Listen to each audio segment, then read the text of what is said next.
audio.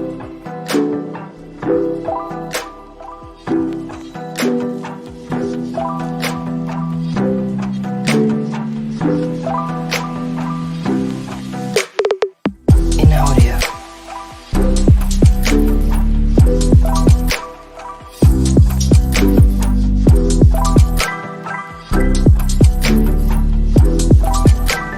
In audio.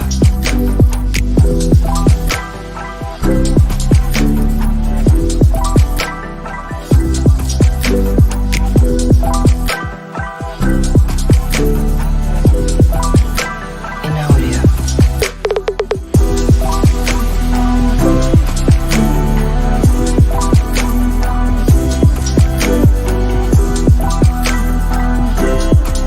In audio.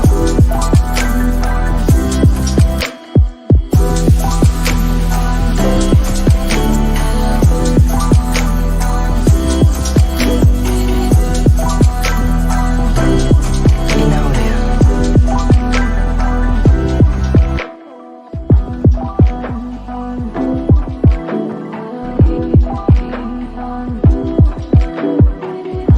In audio.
Yes, people, what's going on? Welcome back to Saeed TV, and we are live on a Friday evening, Friday afternoon, wherever you are in the world, Friday morning for some people.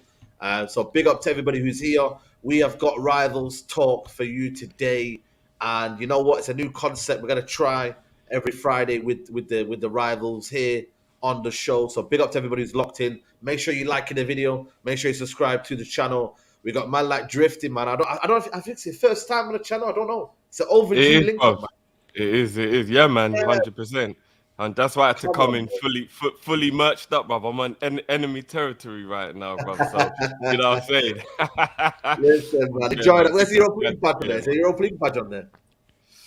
Look, we'll get into that, man. I'm not rattled by that. I'm not rattled by that. Listen, Oh, it's no. all good, man. It's all good, man. It's all good. We got man like Huey, man. Listen, man. I see you're enjoying yourself at the minute. It's how are you feeling? Are you nervous? Are you kind of excited? What's the kind of feeling right now? You going I'm through? excited, man. I'm proper excited. Two big finals between that week of the 3rd to the 10th of June. You know, you lot in a cup final. It doesn't get much bigger than that for me, as I've made clear before, and I was quite controversial. But listen, man, life's good. Still a champion, and hopefully maybe a treble soon. So listen, big up for having me on as well. It's good to see all the lads. Come on, man. Absolutely, man. We got man like Babs, Mr. Premier League. You get me doing bits and that. What are you saying, Babs? You good? Yeah, man, can't complain. Thankful to be here and excited for the transfer window. Yeah, absolutely, man. Absolutely. I mean, you can be excited for the transfer window. You can be excited to get a new manager. Patrick, which one are you? I'm just excited and happy for the season to end. Thank God it's coming to an end. It's been what a shambles, what a shit show. So yeah, but thanks for having me on, lads. Good to be here with all of you lot, and I'm looking forward to the next 55 minutes or so. But yeah, thank God Sunday can't come soon enough, man. 6 o'clock, 7 o'clock, whenever that final whistle blows at Ellen Road, and wherever we land is where we land, man. Fuck me, it's been a horror show. Yeah. Absolutely. Listen, we got to start with one place only, and that's Mohamed Salah and his kind of his drafts tweets. You know, what I mean, I don't know, man. It's mad that draft tweets and that big Mo Salah. You know, legend of Premier League. He's saying What's here, I'm happened? totally devastated. There's absolutely no excuse for this. We had everything we needed to make it to the next year Champions League, and we failed. We are Liverpool, and qualifying to the competition is the bare minimum. I'm so sorry. It's too soon for an uplifting or optimistic post. We let you and ourselves down. Drifty, talk to me, man. Talk to me, because I'm going to pull up your manager's quotes, and he's looking forward to Europa League nights. But what did you make of the comments when he said it? Like, kudos to him, or are you? What's the situation? I mean, it is what it is, bruv. Like, he's taking accountability. Isn't that what we all want in 2023? You know what I'm saying? Accountability. He ain't blaming no one. He said we, so he's putting himself in there. He's not pointing any fingers. And you know what I mean? We ain't been good enough this year, man. I rate it.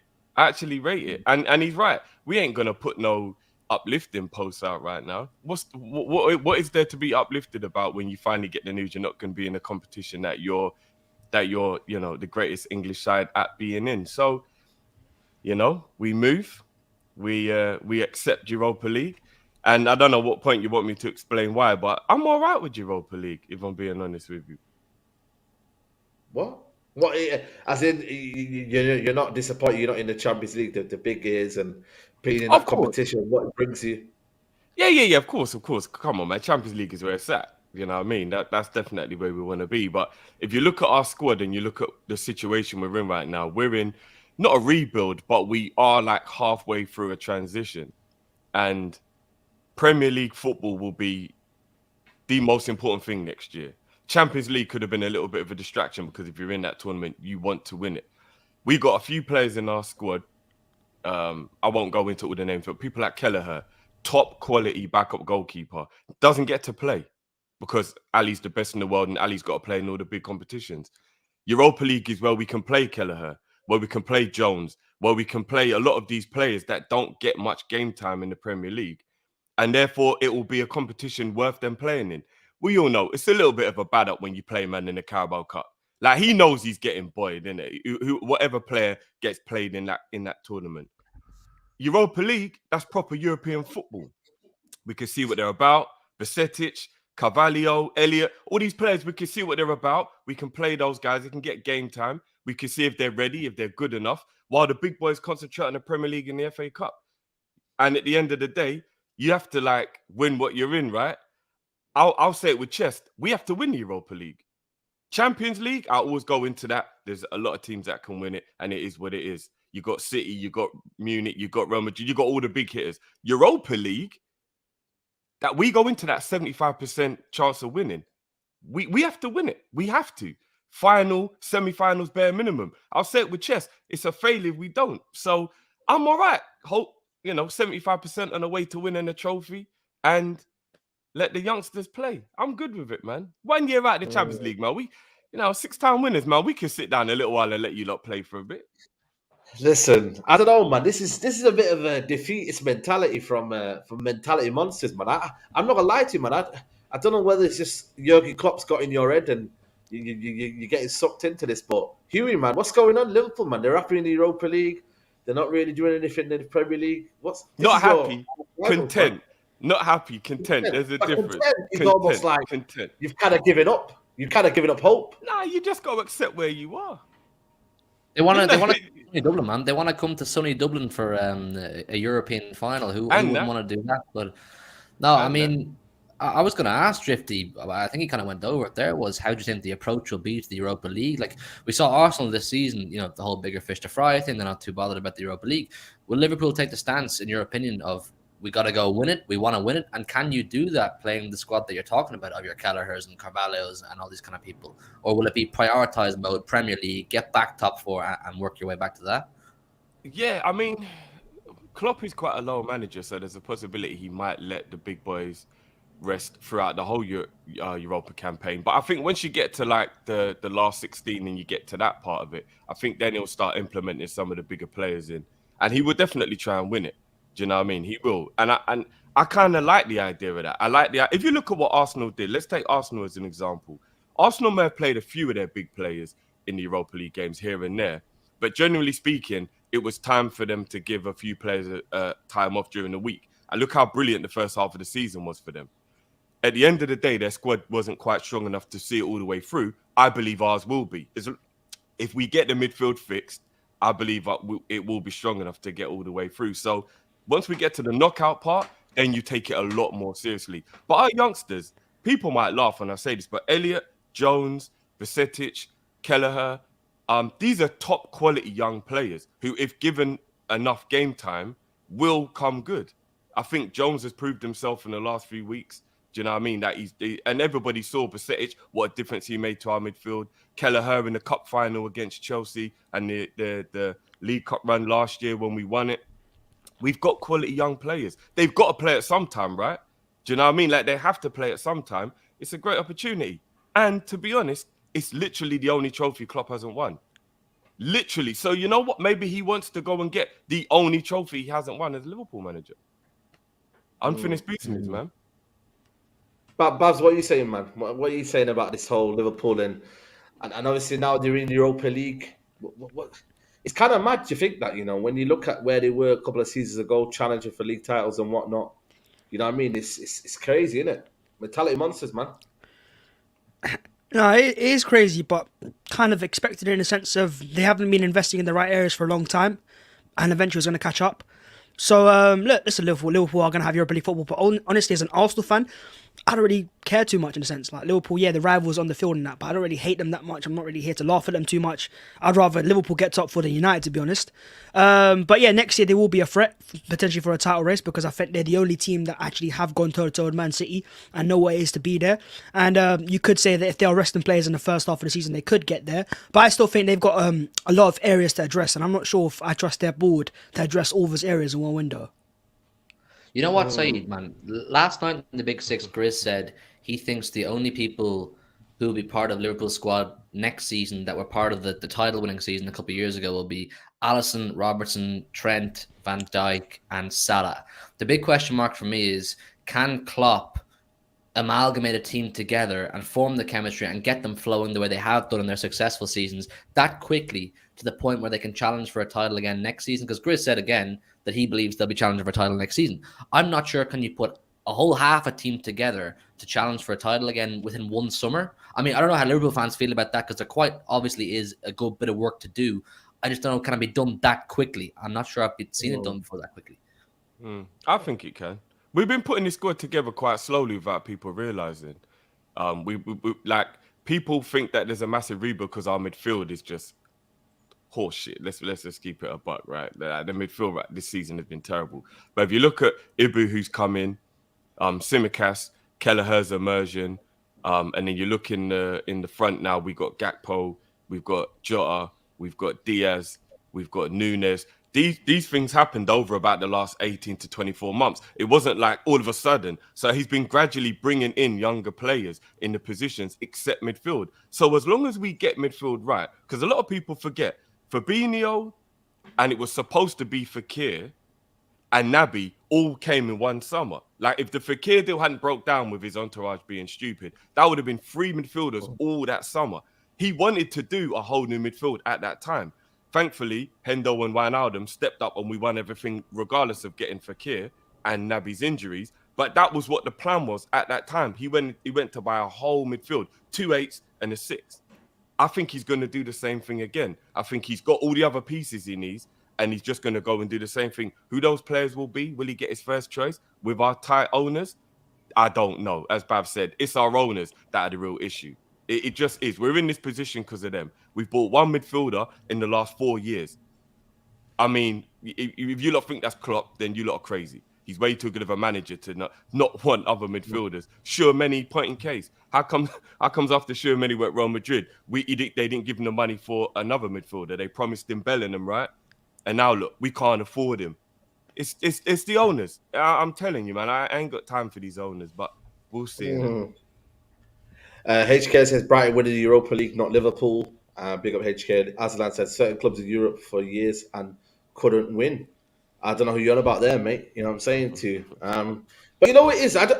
I look at it, Patrick, and I think, there is a lot to do, though. Midfield needs a lot of working on. I think defensively as well. I'm not so sure about Robertson anymore, maybe. At left back, I think there's naivety in this game.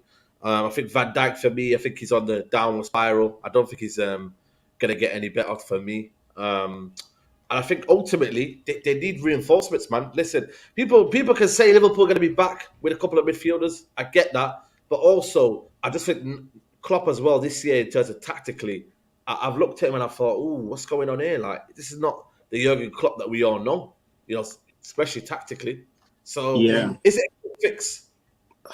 The thing is, I think people are sleeping on Liverpool. They've had a really good back end to the season. The last 12, 13, maybe 14 games. They've probably been one of the best teams in the Premier League. And it's kind of gone under the radar because obviously the title race was really entertaining.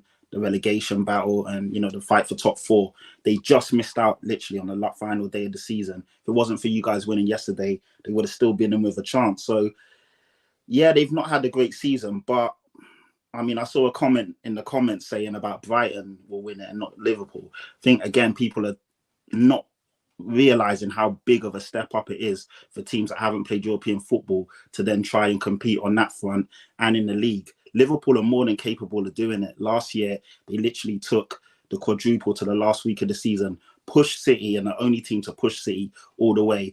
I think they're a good team. Yes, they've made some mistakes, as in Klopp has made some mistakes, and the midfield has definitely let them down, but they'll be right back at it next year. I do think people, again, they're so reactionary and so knee-jerk. They don't really look at the back end of the season. Liverpool have been there. They've been good. And the only thing in the back of the season is, though, it's big games where, you can study that momentum. The momentum at the moment shows that they're still where they need to be. I mean, obviously the beginning of the season wasn't good. They have had a lot of players settling in. Luis Diaz was out for a long time. They've had injury troubles and this and that, but I still think they're a force to be reckoned with. And I do think if they get the recruitment right in the summer, they'll be bang at it again. I do think Klopp needs to be less stubborn with his tactics, less rigid. I think he has learned a lot this season. Even if he doesn't want to come out and admit it, he knows deep down that he should have done better. And I do like the fact that, so, you know what, when I saw that tweet yesterday, I saw it, someone must have quote tweeted it. And I was like, I couldn't believe it was real. I clicked into it and I was like, wow, Salah actually put this out.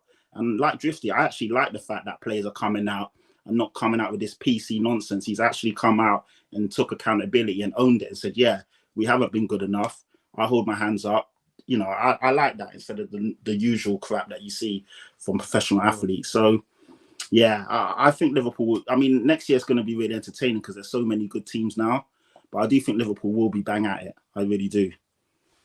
We're going to have to find out, man. I'm not going to lie to you. I think for me, there has to be a lot of changes. But McAllister is a good start, though. But again, can you get the other midfielders in? I don't know. You're looking at Mason Mount as well. I mean, the Mason Mount issues. You're looking at Mason Mount, bro. No, you guys are, man. You guys are originals.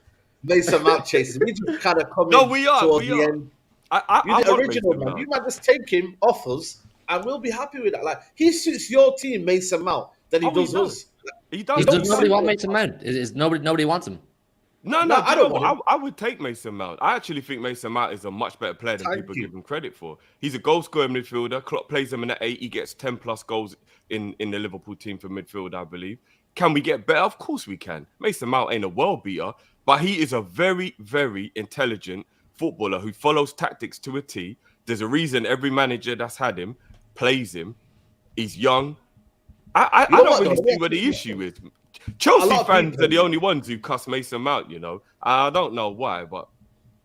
No, because he hasn't performed. That's why. And he's asking for 200, 300 grand a week. They've got every right to kind of thing.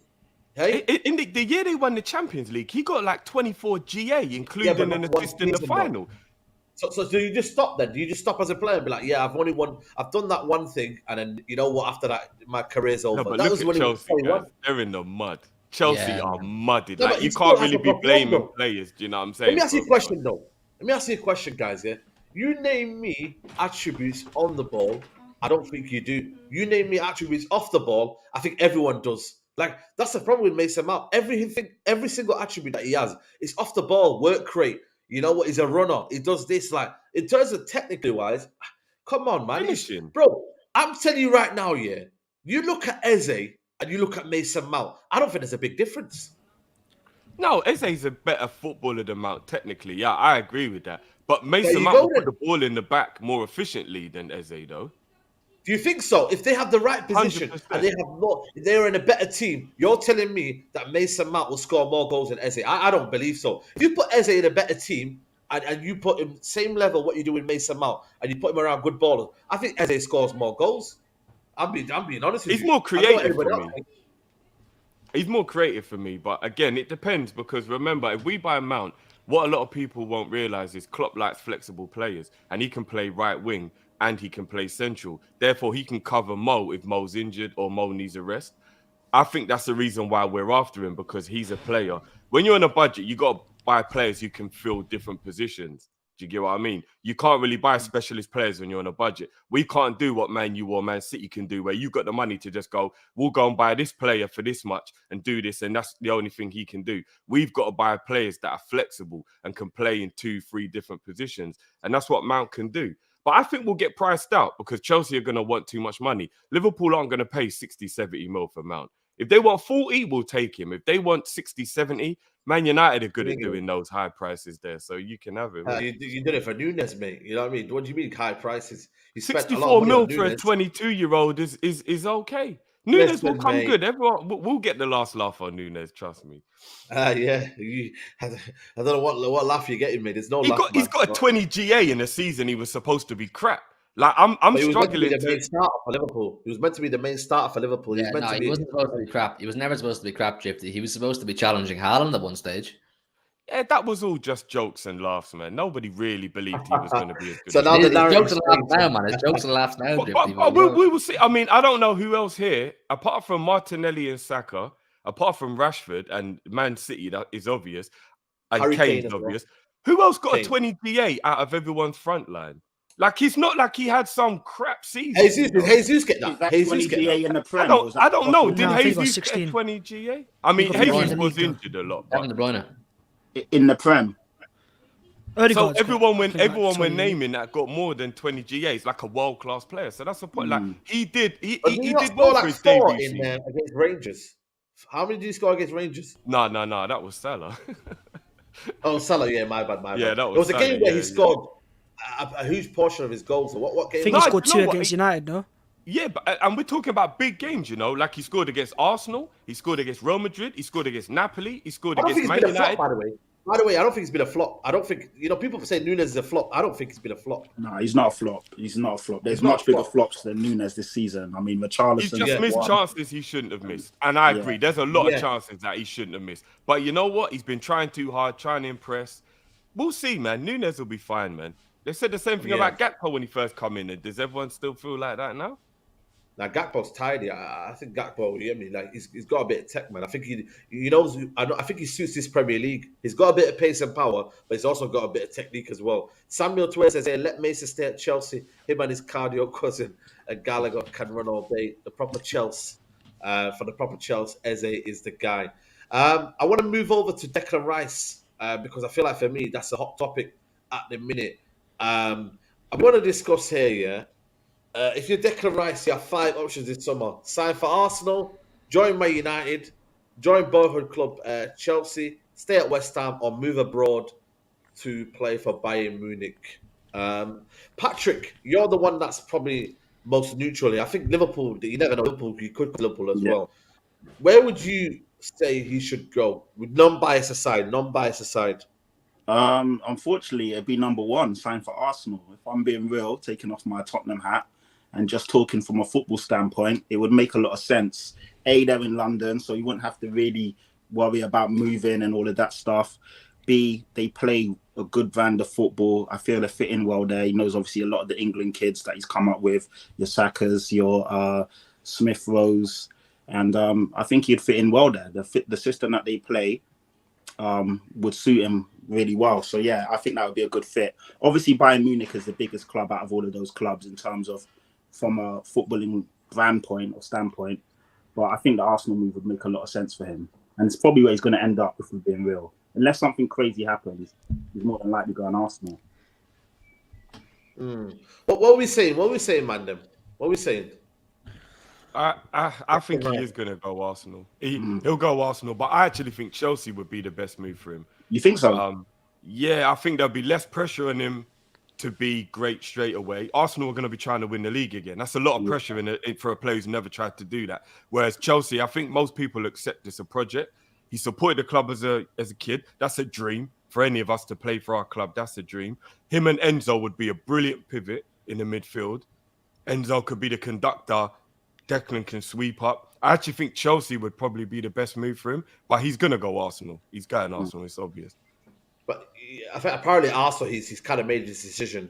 He kind of wants to go there, or whatnot. You know what I mean? But I don't know, man. It just depends on what his style suits. I think for me, he's a technical player. I think he could suit most styles, to be honest with you. I think a lot of people look at him and they'll say, "Oh, he's overrated." But if you look at his technical abilities, he's a top player, man. And I think he would work with Arteta, fill that void of party. But that means Caicedo then is a free man. So I'm gonna ask you the question, Babs. Yeah, Caicedo or Rice, if you had the choice right now.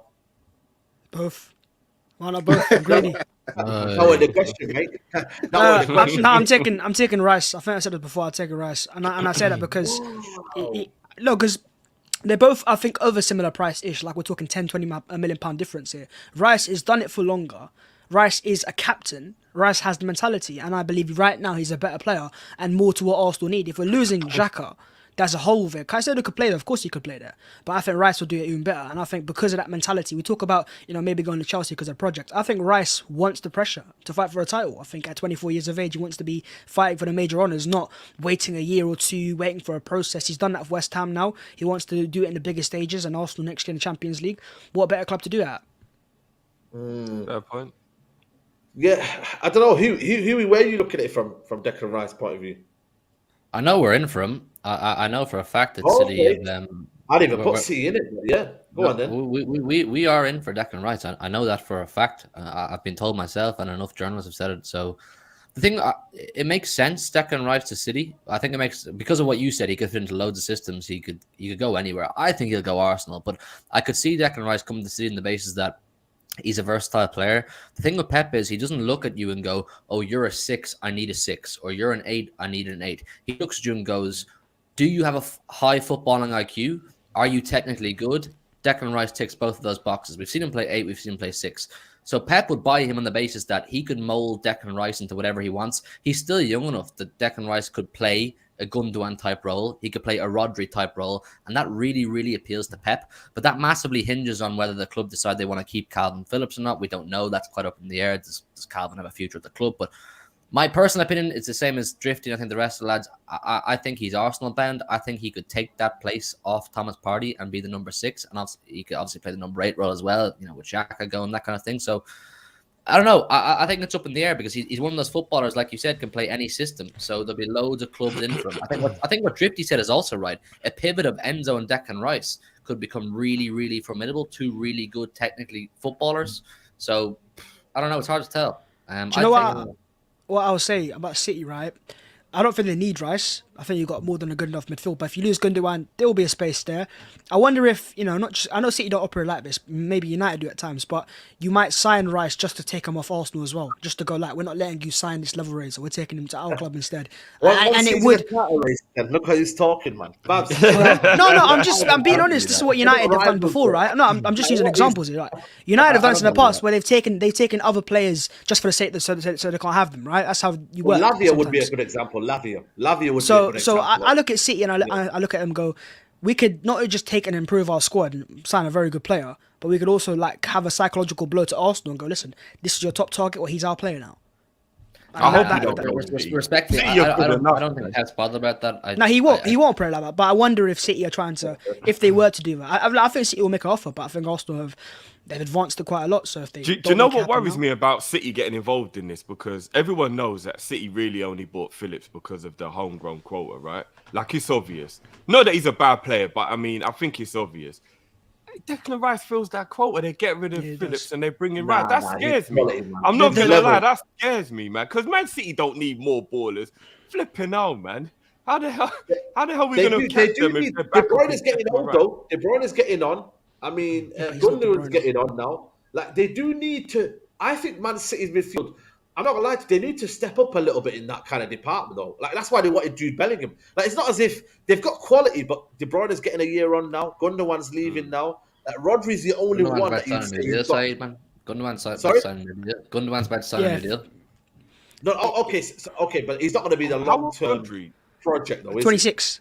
26. If you only to ask, yeah, you're fine. Yeah, there, it's then, clear. if you're Yeah. only 26. I think actually, like Arsenal, he'd be amazing at, but I think the club that need him the most, Yeah. is Liverpool. I look at your midfield. Liverpool he's need a lot, exactly though, what man. you. He's I too don't. rich I don't for know our why blood, you man. guys have not. I don't know if maybe you have, but I don't know why you've not He's advanced any too rich for our interest. blood. we don't, No, but we don't come on, get man. involved Like, in players. that maybe cost it's the owners again. But 90 I'm million. honest, like Liverpool's midfield actually needs him. Like Arsenal can do with Partey and whoever, but Liverpool don't have anyone there right now. The players aren't of a high enough quality. No, that's facts. That's big facts. We got McAllister, Rice, and I don't know somebody else. I don't really know who we've been linked with. All right, let's just go Mason Mount just for the giggles. If we got Mount, Rice, and McAllister, I think we'll be cooking again.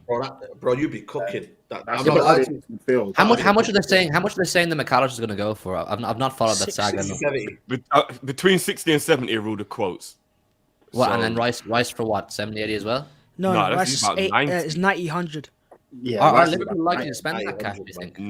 Nah, not a chance. Not unless you sell No. someone. Not a chance. Unless we sold Salah, we ain't got that type of money. Like, it just is what it is. It's the unfair truth Would you about sell why we are Salah? where we are. Would you sell Salah No, to get three no. proven players? Nah, not the king. He had his worst season in the Liverpool kit, and he still got 30 goals. No way, not a chance. Not a chance. I tried it. Not a chance. You know what though? Lavia is a good point. Big up to Ozan, yeah. He said Lavia is a good point. Like a lot of people will be. We've been linked with Lavia heavily, you know. We've heavily been linked with Lavia, but he's really young though. What is he? 18? He's like He's 19. good enough though, man. Yeah, but I mean, him and Basetic, that'll be an 18-year-old and a 19-year-old in midfield. That's crazy, man. Bro, what you know? Sometimes we look at like age as a deterrent, man. It shouldn't be a deterrent. Like, bro, there were some ballers that came up like when they were young, innit? Like, I think if you're ready, you're like Pedri. Why do we look at Pedri, Gavi, and we're like, oh, they're young. They play in the They're Spanish La Liga. generational though. Say they're generational. You know what I mean? You know, Gavi's not sometimes it's generational. different. Pedri's generational, maybe generational. You don't think Gavi's Gavi's ain't generational, man. bro? Come on, Nah, man, he is. Gavi. No disrespect to Barcelona fans in the chat, but Gavi is not generational. Pedri, I'm willing to have that conversation, but Gavi I ain't think no they both generational. are. midfielder. I Sorry. think they both. I think Gavi. Does anyone think Gavi's generational here? I don't believe. I think personally. neither generational. I think that's a very big Nah, phrase to yeah, say generational. And Mbappe's generational. That's what I see in bed. I don't. I That's what think I'm Pedri's saying. a very Even good player. Pedri, I'd say an argument for, but I Yeah, wouldn't they're say both, it's. they're both very good players, not generational. Like we could be careful. If you saw Gavi at the World Cup, you would know he's got the minerals. He's just going to He's- get better he's a and top better. player. And better. He's not He's just going to generational. get better and better. He's and not a better. once in a generation player. Yeah, No, exactly. that isn't necessary. Generational means when your crop of players is finished, you'll be one of the better ones. Like when you look at the career back, all the players out of your age, you'll be one of the better Exactly. ones. I think in 10, 15 years, Gavi will be that. I do. But then the thing is though, and it is used around a lot, generational, because it's like, how do you know it's going to set them standards to? Like we could use that word, it could be nothing, because at the end of the day they don't reach that heights. So at the end of the day, That's true. you know what I mean. So again, I don't know. I think it just needs to stop being used in this generation now. Like just stop. You just say to them, they're a very good player. They've got a high ceiling, and you can see them being a top player. Like why do you have to use the word generational? It just doesn't make sense for me, man. I thrown around agree too in often, that. man. It's thrown around far too often, the word generational, and it puts such high expectations and high pressure on Yeah. young players. When we've been linked with Bellingham over the last 6 months, I spoke about Bellingham and said, I know he's a top player and I know his ceiling is really high, but he's overrated. Jude Bellingham is overrated on the basis that he's English, he's doing well at Dortmund, he's got a high ceiling, so everyone's gassing him up. But I'm a firm believer in, and I know it's so much easier said than done, and just let the player develop, let the player grow, let him turn out to what he's meant to be. But don't be telling publicly that this kid's generational, he's going to be the best midfielder we've ever seen. We throw that word around far too often. You see like Phil Foden and Saka and these kind of players, when the reality is the probably only proper generational talent we have right now, it's Haaland and Mbappe. They're probably the only two Yeah. young players you could say they're football changing. They capture the attention of everybody. Whereas there's loads of top young players like the ones I've named, but they're not up there with Haaland and Mbappe. So it's thrown around just legendary. I mean, there's so many club legends these days. Whereas, 10, 15 years ago, to get that status was you had to do something special. I'm surprised. Absolutely. I'm not gonna lie. For me, you're a little young kid up there. I think he is generational, man. I think Foden? Foden. I think Foden is definitely generational. I think 100%. Foden is he's a terrific footballer. Trust me, there's no one loves Phil Foden more than me. And I get he's been blessed with the fact that he's grown up his early career stages with David Silva's, Kevin De Bruyne's, and Gundogan, so he's learned off the best. But I'm not sure about generational, and that might rub off badly on City fans, but reserved for players who come into the game and they just capture everybody's attention. You want to go and watch them because they're the next best thing. The same way there's people coming to the Etihad who aren't City fans because they want to see Haaland. There's people going to Paris because they want to see Mbappe. There's people back in the day going to Barcelona because they wanted to see Messi. People are not coming to the Etihad to see Phil Foden. I love him. I love Phil Foden. I think he's going to be a Premier League great if he keeps going the way he is. But generational is such a heavy word. Such a heavy word. I think you're talking about the even higher level, though. That's elite, Hugh. Like, the people you're talking about, I think they're elite. That goes beyond generational. Do you get what I mean? Like, Mbappe and Haaland, they're elite. They're, like, sitting at the table with, like, some of the greatest. But then now you're just making... Now what you're doing is... you the words now are getting a bit conflated now. Because you're saying elite. But that's what generational is. Elite, isn't it? Well, as I said, my definition, maybe you lot do disagree, and that's maybe where you're right. Maybe we have to come to an agreement. But I think generational is, of the crop of players coming through at your age, are you at the top? And can you see that player still being at the top come the end of their career? That's what I would call generational. And I think Foden is that. Do you get what I mean? Like, Phil Foden forced his way into this Man City team. Do you know how amazing that is? Like, let's actually have a thought about that. All of these great players, and Phil Foden still forced his way into that team. Like, you can't be an ordinary player to do that. You have to be special. But that's the thing is, though, and you know what is with Foden, I know it's a conversation, but I don't know if he's going to ever nail down a position at Man City while Guardiola's there. And that's a low-key opinion of mine. I don't know what it is, but I just got this feeling that at 22, why is he not nailing down a position at Man City? I think he's a top player, by the way, but is he going to get ever a position while Guardiola's there? Because Guardiola's a perfectionist, and I feel like Phil Foden's a player that, you know what, let him have the ball, let him go do something amazing, like a Jack Wilshere, I don't know, you know what I mean? I don't know. I just look at Phil Foden and I think, is he ever going to be that player under Guardiola? At Man City is a different question, but under Guardiola, is he going to get an opportunity to play for the full season and be the main man? I'm just not sure about that one. But I want to bring this question here from Big Ben. Says, yo, Hugh, congrats on the Champions League final spot. You guys destroyed me. Hala Madrid and good luck, bruv. Well, listen, no good luck for me, but yeah, good luck from Big Ben. I want to discuss Harry Kane, man. Harry Kane. It looks like Manchester United. They're not ending their interest, but they've almost kind of like looking at, see, you know what, if we can't get him, then where do we look elsewhere? Because Daniel Levy is doing a madness at the minute. We have to talk a little bit about Tottenham. Harry Kane's talking about, you know, to the press, saying we have to finish as high as we can. He looks like he's in hostage. He looked like he's speaking with someone behind the camera, and he's telling him, yo, make sure you say this and whatnot. But Patrick, man, are you going to keep your boy and do nothing with Tottenham, or are you just gonna, you know? Are you talking from an agenda because you want Harry Kane, or are you talking because? I mean, you can have a guess. Have a guess if you want. But yeah, I mean, this, like I said earlier on the intro, this season has been an absolute shit show. It's been a shambles from top to bottom. Everything that could go wrong has gone wrong, and Daniel Levy is at the forefront of everything. I mean, there was people that still backed him and said he was a good businessman and he's great for us because when he's taken the club. Harry Redknapp's talking about. I can't believe he must be on the payroll. He must be getting a nice wad of cash because obviously everyone has now seen, you know, like there's only so long you can keep up the facade, and everyone's seen what a waste man of a chairman he is when it comes to football. And you know, they're just I'm just shocked that people are still backing him. I really am. But in terms of Harry Kane, I do feel for the guy. He signed a long term contract when things were good under Pochettino, and maybe on his side he wasn't guided properly. You know, his brother Charlie Kane is his agent. Definitely didn't do the right thing by him. And now, obviously, 5 or 6 years down the line, the club has just been mismanaged and has just gone from, you know, from a shadow of what it used to be. I think we'll keep Harry Kane because I can't see anyone really coming in for him this summer who's going to, A, that Levy will negotiate with, and B, is going to pay what he's asking. Of course, I'm hearing that he's been touted to Real Madrid and that Bayern Munich are looking at him. And if we are to sell, it would be overseas. But Harry Kane would not want to go overseas when he's so close to breaking Alan Shearer's record. So he's also in the catch-22 because obviously, yes, these are clubs that he'll win trophies at. And in terms of his career, he'll take it to the next step. But will he lead the Premier League? I can't see it. So personally, I don't really see it.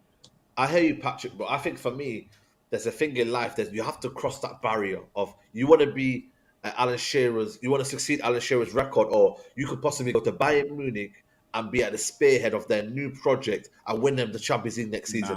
You got to be realistic. Where Harry Kane I'm just saying to you, because these are crossroads in your career that you have to make decisions. He's probably looking at this and thinking, you know what? I feel trapped in here. You know what? We're not winning trophies. Yes, it's something that I get the Premier League goal scorer, and you know what? But you know what? I'm at a crossroads where Harry Kane is wanted by Bayern Munich. They want him part of this project. Sometimes you change your mind. Like, I didn't think Ronaldo was coming back to United, but all of a sudden things clicked, and then he came back to United, and some things happened. But I don't know. Chat to me, Drifty. By the way, he said that he feels sorry for Harry Kane. Do you feel sorry for Harry Kane? I don't feel sorry for Harry Kane because he's playing for the club he loves and he decided to stay there. You know what I mean? A gentleman's agreement wasn't a good idea. Let's keep it a buck. He should have had a buyout clause put in there if that was the case. But I agree with you, Saeed. I think it's mad. Like, I'm looking at it and I fully understand why Harry Kane wants to be the Englishman that breaks Shearer's record, because it will live in infamy, right? Like, because it will be very difficult for anybody to ever catch that. Haaland could probably do it, but will he be at City long enough to do it? That's the thing. Like, so Harry Kane's looking at it and he's thinking, I want that.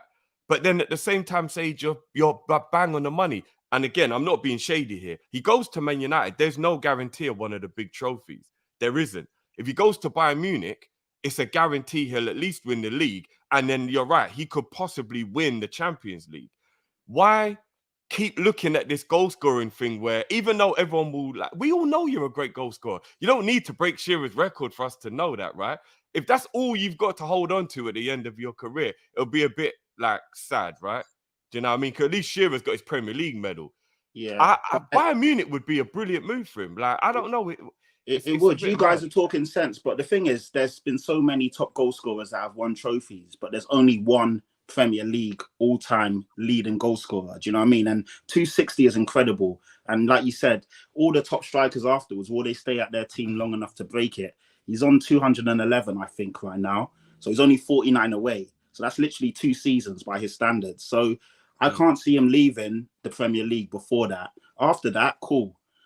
Everything you said, of course, makes sense. Like you say, if you go to PSG, Bayern Munich, Real Madrid, you're guaranteed to at least win the league, which is a major honours, and you've ticked that off. And then I agree, you'll be fighting for the Champions League pretty much season on, season out. But I just can't see the movement. Man City a year ago or 2 years ago would have made a lot of sense. Obviously, now they got Haaland. That's not going to happen. I agree with what you're saying. Going to United, yeah, it's a step up in terms of a bigger club, but will he be guaranteed to win any trophies there? I'm not sure. And the pressure will be on him immensely if they don't succeed. And then all the other clubs, I can't see it. Chelsea, no.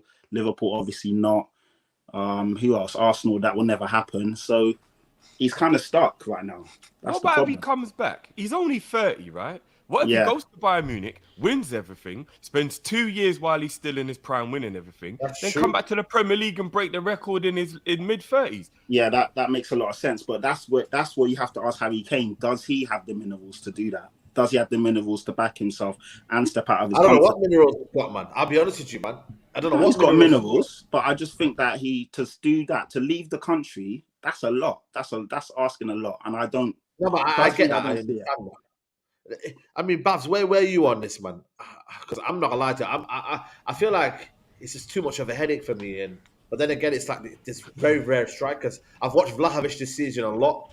I'm not gonna lie to you. I don't really buy into his whole game. I think he's a unbelievable goal scorer, but in terms of everything else, Harry Kane offers more. Osimhen, I think for me, is a top striker. But again, in terms of the hold-up play and whatnot, maybe he's not as limited that opportunity. But where are you in terms of Harry Kane and what's going to go on with him? Very bored. Very, very Yeah. bored. Every year it's the same thing. It's the same topics. He's not going. He's going. He might go United. He might go City. He always ends up staying anyways. I think he'll see his contract through and leave on a free agent, which is what it is. And I think he'll choose. Then he'll have a pick of whatever club he wants to go to, and he'll see which teams are close to the title. But yeah, I'd say in terms of the league, the only club I can see Spurs doing business with is United. But I don't think United guarantee success like he wants it. If he's leaving Spurs, he has to be guaranteed success. And there's only one club that offers that right now, and that's Man City. And they're not going to have him right now with Haaland there. So yeah, it probably is the best for him to move out of England and do something there. But yeah, it's just such a boring conversation. Every single year, it's the same thing. It doesn't change at all. It's just like a roundabout. You can't get off it. Joe Halliworth says United are overhyped. They need a lot of work and players to start winning major trophies again. There's no certainty for Kane there. Forza City. I mean, you guys got sucked into it last year, Hugh. You know, what advice have you got for me, man? Should we just stick in it, or should we just allow him? Like, what do you reckon? Don't get attached. Don't get attached too much to the saga because it's draining. It's draining. I remember covering it on my own original channel back in the day, and every day there was something new. You had his brother Charlie Kane going to weddings and telling journalists at weddings that it's done deal. He's going to City, and you're doing streams there saying, "Oh, his agent has said it's done. He's coming to Man City." Then Levy comes out and says, "I'm breaking the gentleman's agreement, mate." It's a boring saga. I don't feel sorry for him for 1 second because that guy shot himself in the foot. He completely shot himself in the foot by shaking Daniel Levy's hand and saying, "You let me go when I want to go?" Levy goes, "Yeah. All right, cool. Time comes. No, you ain't going. You ain't going." Like, what were you thinking? Like, football doesn't work like that. This is business we're talking about. You're not going to get a gentleman's agreement.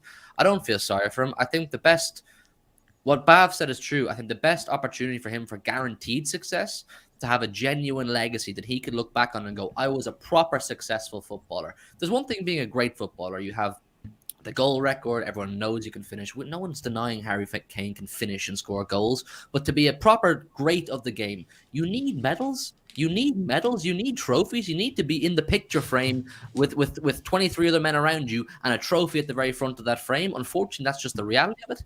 And, you know, at United, if he goes and he adds 30 goals a season to Man United, there's definitely an increased chance they'll get trophies, but there's no guarantee because of how competitive the league is. Newcastle on the horizon, City doing what they're doing, Liverpool believe they'll come back, Chelsea will do their thing, Arsenal do their thing. For Harry Kane, at this age, to guarantee himself success, he needs to go to a Real Madrid or a Bayern Munich. So my advice to you, my brother, would be when the whole thing breaks out and it gets a bit frantic, don't allow yourself to get sucked into he's coming to Manchester United because it's boring. It's so boring. Yeah. And you know what do I expect though, man? What do I expect from a club who can't play a 5-10 million release clause, who prioritize concerts over winning trophies? What do I expect though from a club that does that though? Like, and you know what, Patrick, you got to hold this one. You got to hold the banter. You've got to hold the harsh realities that Daniel Levy is holding him down because at the end of the day, that is Mr. Tottenham, Mr. Harry Kane. He is Mr. Tottenham right now. Without Harry Kane,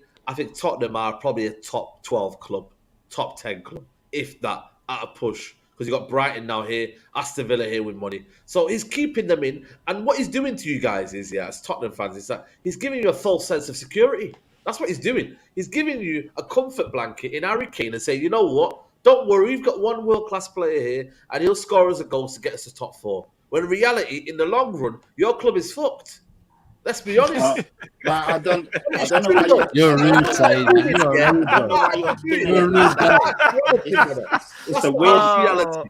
You know what I mean? narrative to spin it like that. That's mercy, man. We I just had to do it, man. We all know the situation with Harry Kane, and we all know no one here is.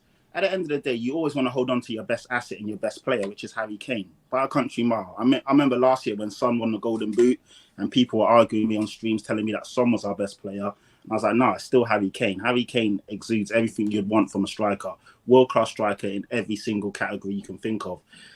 So from that sense, of course, you want to hold on to your best player. Do I agree with Daniel Levy's tactics and the way he runs our club? No. I've been Daniel Levy out.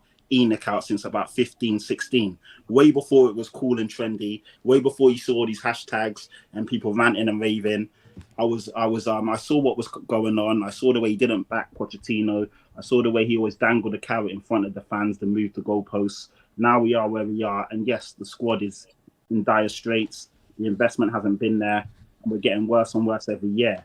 So the whole Harry Kane thing is one of a number of factors of why we are where we are. So I don't really buy into the whole, because of Daniel Levy hold on to Harry Kane, Tottenham are where they are. It's much deeper than that.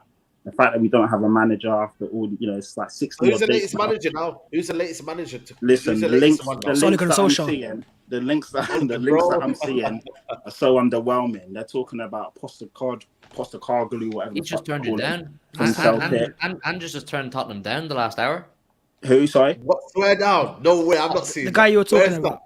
Oh, Postecoglou just turned Tottenham down the last hour. He's not good enough. Brendan Rodgers, crap. Graham Potter, underwhelming. All these guys that we're linked to at the moment, they're just crap. Patrick Potter's the one, you know. I know it don't feel good after Chelsea, but Potter is the one, I'm telling you, man. I don't know. The one is in it's going to happen, or the one is in he's a good manager?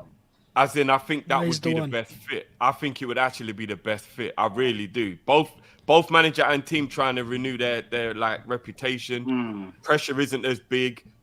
Like, the squad is what he needs. You've got a lot of good young players that he'll work with. Like, I'm not even gonna lie. I think it's Potter, and I'm not even trolling. I'm being serious. No, I hear Potter you. But remember, nobody trusted Pochettino, Patrick. Do you remember? Everyone's like, what's this? It's a silly decision. And you know what I mean? I was on that same wavelength. When we got rid of Harry Redknapp was third or fourth, and he started flirting with the England job. And then he ended up taking us off the ball, and we finished fifth that season. So we got rid of him, and I was shocked we got rid of him. And then when I heard the links that Pochettino was coming, I was like, what? The guy that can't even speak English. Remember at the time, Pochettino couldn't speak English. He had a translator after every game. I remember them playing really good football, but I couldn't see it. And obviously, we all know how it went with Poch. Fantastic manager, did so well for us. But we kind of lucked up there. Everyone gives Daniel Levy the credit. It was a massive gamble that paid off. But it's not like Levy went into there knowing what was going to happen. And for me, it had to be after we got rid of Jose Mourinho mid-season, obviously after the 3-3 draw with Southampton. I was looking at it like it either has to be Pochettino, Nagelsmann, or Marcelo Gallardo. Those are the only three managers I could see that would be good enough to. Marcelo Gallardo, yeah, Argentinian manager. He managed River Plate. Really good manager. And he's won everything over in South America.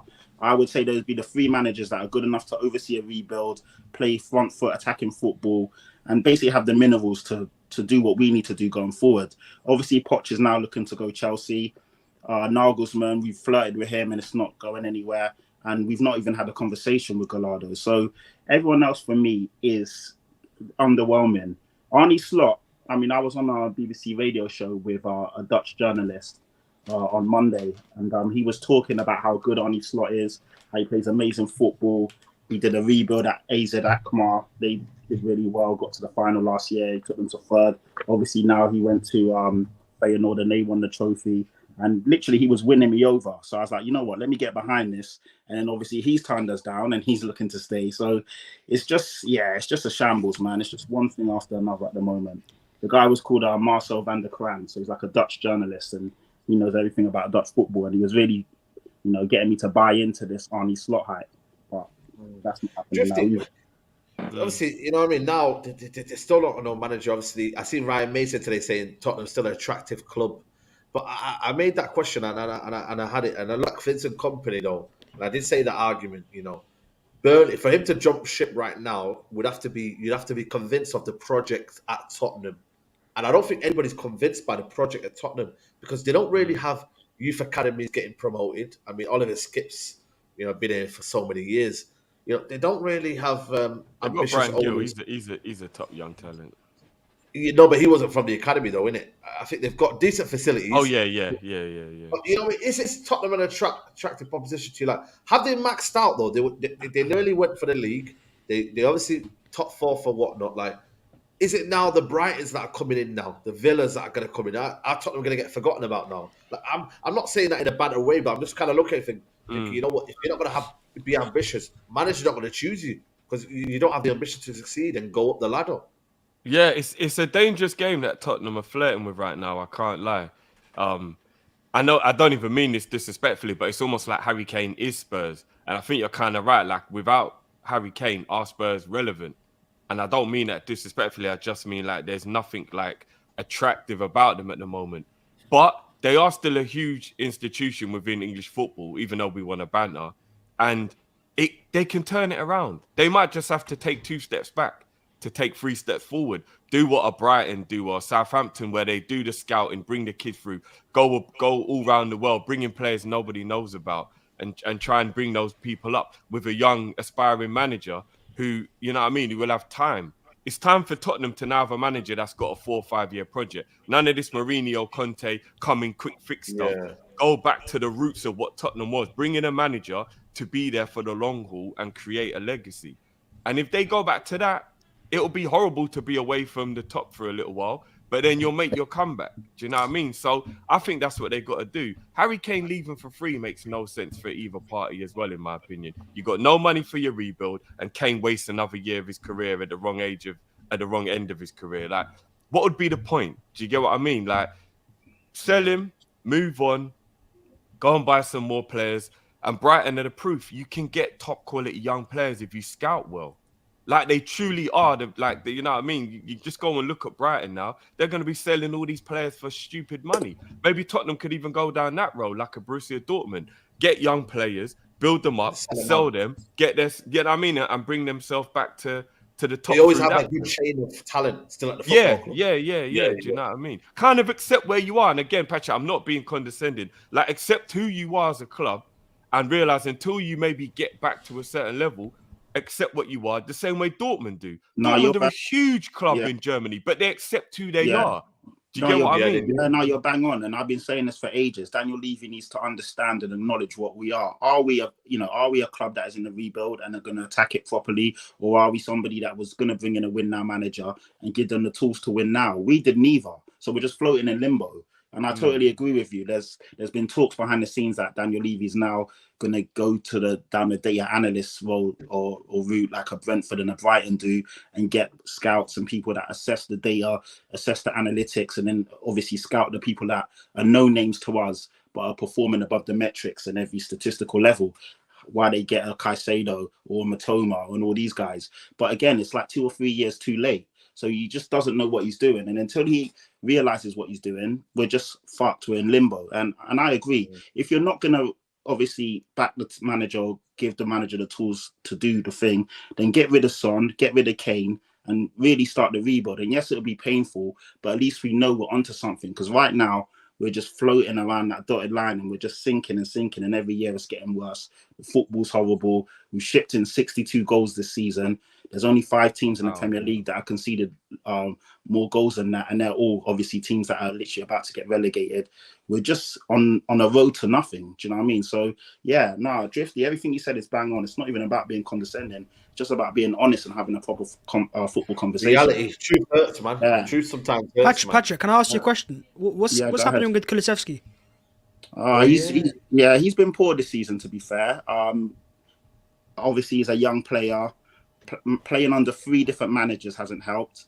He did come off the back of an injury as well.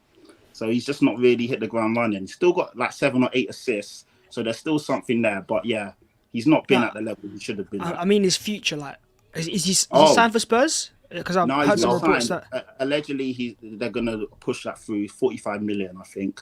But I'm hearing reports that they're going to make that a permanent deal. No, but it doesn't have to be. It doesn't have to be an obligation to buy because he didn't make Champions League football. Yeah. So that's what he could get. That was for last year, from what I've been told. No, it's this year. Last year. No, it's this year. It's after the 18 months. Yeah. Bentancur was for 1 year. I think Bentancur was you made that kind of permanent, but this one here. No. Okay, I thought it was for last year. But there was some reliable reports out of Italy saying that he might go back to Juve. Yeah, I've seen that, and then I've seen other reports saying that we're going to buy him. So. Yeah, I think we're keeping though. To be fair, if you see the state of Juve, he'd be stupid to want to go. No. He might go back to Juve and actually get a move to another club. Oh, okay, yeah. No, he's just Tottenham, man. He had a brilliant first 6-7 months. I think the injury. He needs the right type of manager, man. Yeah, we need a structure. That's all it is. There's no structure at Tottenham at the moment. We got a manager. You was Before we wrap up, I want to just put the Premier League table up. Who's getting relegated before we wrap up? Anyone got anyone to Huey? I'll start with you. Who do you reckon get relegated? Am I right in saying that Everton is it Bournemouth at home this weekend? Yeah. I think so. Yeah. Yeah. Yeah. Leicester at home to West Ham and Leeds are at home to Tottenham. Yeah. I think as you were. I think Leicester and Leeds go down. Yeah. I hope Leicester don't. Oh, sorry, Leeds don't. boy. We got to play them last game of the season, so. That's I think want- they'll I win, want actually, 'cause Leicester. it's at Ellen Road as well. yeah, I think I want they'll beat us as Leicester well, to man. stay up, man. I Our want form's Leicester been to stay up. atrocious. Nah, Leicester can go down with some good players to get out of there. Nah, I think Everton Leicester- get in the bin, man. I want think No, but Everton- Leicester actually have players you can buy. Everton have a lot of garbage. I think it stays out. Yeah, of no. the You got to look at it as our Bam perspective. was Like, yeah, the respect. carcass, you know. How bad man's like, yeah, you're down. I want him. I want him. I want him. No, because Leicester got some nice players, bro. Like, they got Madison. No, they do. players. They do. But the Premier League needs Leicester. Come on, the Premier League needs Leicester, man. I want Everton to go down, man. I want Yeah. Leicester to stay up. Listen, if I had a chance for any team down south to go down, I would always do that. Just because I think for the pure northern teams, I always want the northern teams to kind of stay up. That's my kind of preference of the way I look at it. But I think, to be honest with you, Leeds and Leicester, they both deserve to be going down. Like, you know, when you actually deep it, like at least Everton, they've had a bit of good performances against Arsenal. They've had a few kind of, you know what I mean? Like, there's been a situation where you're like, okay, you know, Sean Dyche is getting somewhere. Leicester and Leeds have defended diabolically. You know, Everton went and beat Brighton. You know what I mean? There's been something from Everton. A little bit of resurgence, a little bit of something. Fight. Whereas Leeds have absolutely shown nothing. And same goes to Leicester. They've been naive defensively. And sometimes that's what it's going to take for you to go down. So, I don't know, man. I don't know. I think Let's get Everton out of here, man. I They've don't never like been that. relegated. They've never been relegated. No. Yeah, I was going to Relegated say, to the Champions Arsenal and Everton are the only two teams to never be relegated before, right? So let's get rid of Everton and let's add that to their history books. Listen, man, you're not even rivals anyway, man. Why do you care about Everton? No, I You're know, not but rivals like- anyway. isn't it? You know that when you want to move out because your little brother's just getting on your nerves, keeps using your stuff when you're not in and all that kind of stuff. You know, like Everton, man, just get rid of them, man. You know what I mean? They would be in massive trouble, though, if they go down, because they've got a new stadium coming as well. Imagine that in the Yeah, they got Championship. new stadium. That's why I want them to stay up, man. I want to see that new stadium, man. You know what I mean? It will Little bit of serve them something right different. for all them thuggeries, WWE matches they had with us instead of football matches. Get in the Oh, bin, that man. way, Get Everton down okay. to the Championship, man. Yeah. Last super chat before we wrap up. V33 says, whichever the manager comes in, till that joke man Levy and owner is gone, nothing is changing for Spurs. Spurs dead club. 2 EPL winning ex-manager says so. Listen, man, that's it, man. Harsh reality. But people, smash the like button on the video, people. There's 1.1k in here. Big numbers on this show. We need at least 500 likes. That's the minimum I always say on this channel. So if you could get 500 likes, that would be amazing, man. Big up to the panel. We're going to do this every Friday, so hopefully the mandem can tune in every week and whatnot. Drifty, solid debut, man. Solid debut. It's Big been up fun, to you, man. It's been fun. It's been overdue, like you said, man. We've been meant to do this for a while, man. So, yeah, man. Glad to be here, man. And everyone, make sure you smash that like button, man. Saeed doing big bits, man. Yeah, man. Make sure you go follow the guys. Copish. Links in the description over there, man. They're doing big things over there. So big up them, Callum and whatnot. So, yeah, man. Big up to you. Huey, man. Love for coming on, man. As usual. Yeah, man. Big up to you for having me on. Big up Drifty, Patrick, and Bav as well. Always a pleasure. Big up the chat. Make sure you're smashing like. Congrats on the league as well, bro. Yeah, I thank you. appreciate that, man. I appreciate that. I'm not a hater. I keep it where it is. You know what I mean? Yeah, I'm no. an Inter Milan fan, but I'm not a hater. I get that, man. No one cares about City, man. No one cares about City. Listen, big up all of you, man. I'm looking forward to next season already. Even though this isn't done, I'm looking forward to all the madness again. So, yeah, big up everyone. Tell Guardiola Yeah, to take it easy, man. I don't know what's wrong with that guy, man. Absolutely. Babs, man. Big up to you, man, for coming on, bro. Love. Much love, my guy. Always appreciate the invite.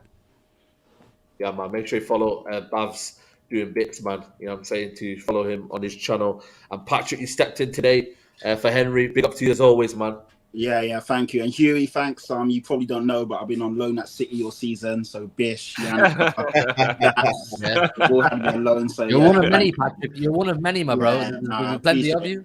Thanks for showing me such warm love and gratitude, and yeah, thank you for beating Arsenal to that title. Because See, for once, Patrick's not been disappointed in life. For once, he can actually end the season with happiness.